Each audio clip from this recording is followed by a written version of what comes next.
Hello, welcome back to the channel. I am the Maize Madman. Before we get started, make sure you hit that like button, share this with your friends on social media, and as always, subscribe. Today, we are talking monumental news from the NCAA that will change the way NIL is handled for the foreseeable future, and officials locked in for Michigan, and they have some elite ones, all that, and of course, I'm upset. No disrespect, respectfully. But disrespectfully, it's disrespect. Don't be disrespectful. Those vile, disgusting Spartans, poor little bro them. And I'ma tell them why I'm mad. That vile, disgusting cesspool in Columbus, the other state, and of course, as always, I'm upset. Have you ever asked yourself, why am I paying so much for cell phone service? I'm sure you have. I know I have. And I have a solution for you in the form of Mint Mobile. Use the description in the video here. Check out Mint Mobile's plans. You can get unlimited service for as low as $15 a month. That is not a gimmick. Trust me. Stay in.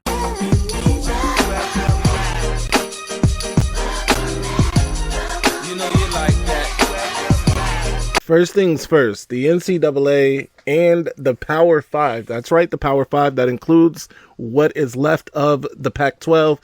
Actually, they represent themselves, the Pac-12, all agreed to settle on a lawsuit, one of many that was filed against the NCAA by former and current collegiate athletes who think the NCAA has banned them from making money even outside of the NCAA.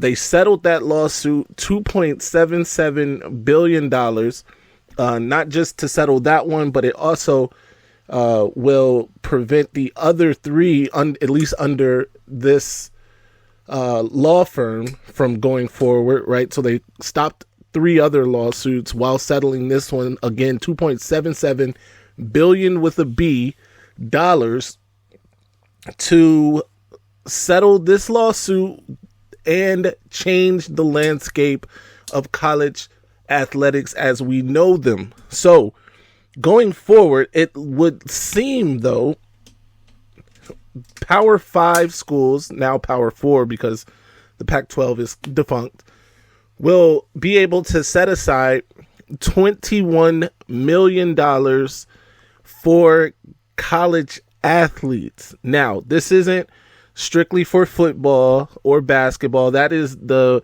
pool of money each year that these institutions can set aside, right? It doesn't mean that everybody will set aside $21 million or any, by the way, but they can put $21 million basically into a pot to distribute between their collegiate athletes. Now, granted, I'm sure some will get more than the other. Like, what does this mean for the rowing team? Probably not much. What does it mean for your swim team? Not a lot. But basketball and football, especially the sports that bring in the dollars, those are going to be the most prevalent, I'm sure, getting the biggest piece of the pie from that $21 million that your school can set aside. By the way, if you're not getting it, that means that the schools can directly pay the college athlete. This is a landmark ruling, of course, landmark settlement, and this is going to change everything. It allows for, what it does allow for is a more even playing field, at least among Power 5 schools, because it shouldn't be hard for them to set aside $20 million, right? Especially with endowments and things like that, which it does not say can't be used, at least in everything that I've read so far. Feel free to correct me in the comment section if you read something different or if you have a different understanding. Let's talk about it in the comment section. But this is a massive deal in basically allowing universities to pay the collegiate athlete directly. This is even outside of a third-party NIL deal, right? So we'll see what happens.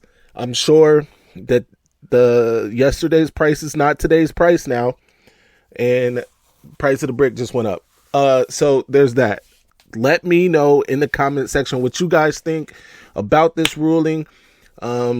Is it good for college athletics? Is it good for college football? Let's talk about it in the comment section below. All right, finally, let's get to some official visit news. Michigan received official visit, or will be receiving official visits from some very elite prospects. Let's start with 5-star wide receiver Derek Meadows out of Bishop Gorman High School in Las Vegas, Nevada. He is set for his official visit to Michigan May 31st. So that's the end of this month. He is a 6'5", 200-pounder, very elite prospect, the number 1 prospect in the state of Nevada, the number 6 wide receiver in all of the land, and the 32nd ranked player in the entire country. Also receiving official visits from Meadows is the likes of Georgia, Notre Dame, LSU, and Bama. Right now, Notre Dame is favored to land Meadows. We'll see what happens with Michigan. But his teammate, 4-star interior offensive lineman from Bishop Gorman, also in Nevada, is visiting the same day, May 31st, Douglas Utu. Michigan has been hot on the trail of Utu for a while now. He is good friends with current Michigan running back Micah Kayapana from the 2024 class. Michigan is currently favored for Utu, which is a great thing. He is a 6'3.5", 300-pounder, rated the 2nd-ranked player in Nevada, the number 3 interior offensive lineman, and the 48th ranked player nationally. So 2 teammates visiting the same day with their former teammate on the Michigan roster already. Hopefully, Kayapana can help sway things in Michigan's favor. In addition to those guys, Jacob Washington, a receiver I haven't spoke about much here on this channel, a 4-star wide receiver out of Archbishop Shaw in Marrero, Louisiana, 6'3", 185-pounder, will also visit Michigan officially on June 21st. This is, in watching his tape, very long, very athletic.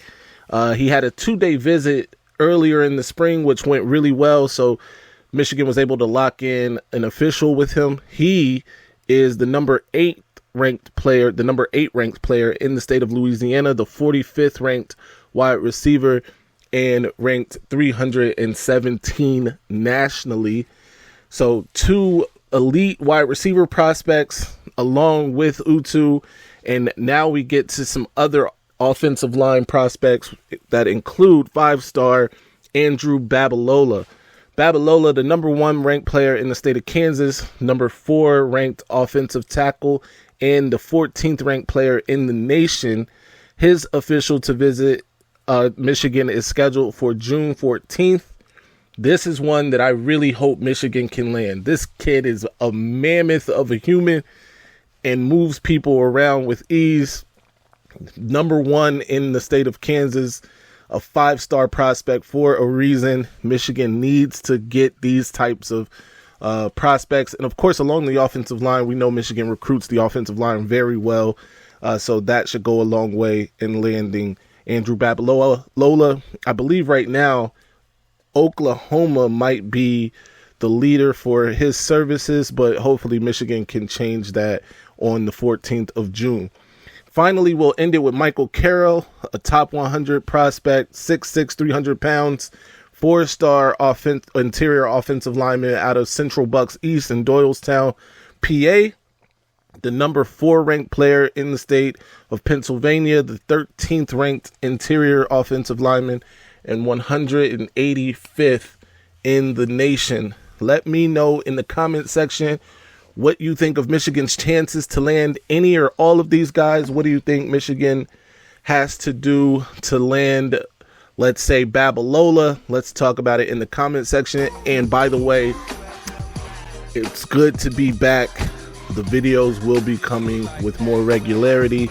I had a good time off, but back to business here on the channel, and I will be interviewing Michigan Target's father, Taz Williams Sr. will be joining me Sunday at 7 o'clock live, or 8 o'clock p.m. Eastern Time, live right here on the channel. Make sure you tune in for that.